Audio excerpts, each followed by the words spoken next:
Good morning. আমি ঝাড়গ্রামের consultant physiotherapy Shantanu Bhowmik. সামনেই যিনি যাকে দেখতে পাচ্ছেন ইনার নাম হচ্ছে মৃগেন্দ্রনাথ সাউ।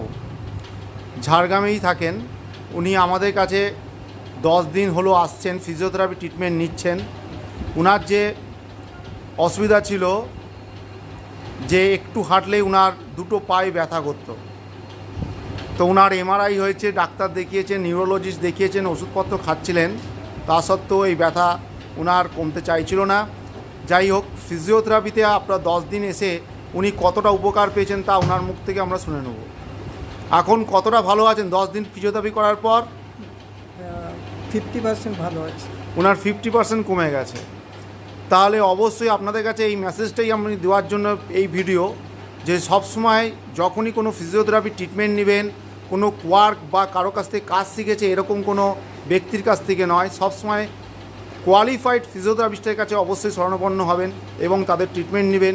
অবশ্যই আপনারা ভালো থাকবেন। ফিজিওথেরাপি ট্রিটমেন্ট খুবই দরকার এবং খুবই এসেনশিয়াল ফর এই সমস্ত পেশেন্টদের জন্য। তাই আপনাদের কাছে অনুরোধ, অবশ্যই যাবেন কোয়ালিফাইড ফিজিওথেরাপিস্টের কাছে। থ্যাংক ইউ, ধন্যবাদ।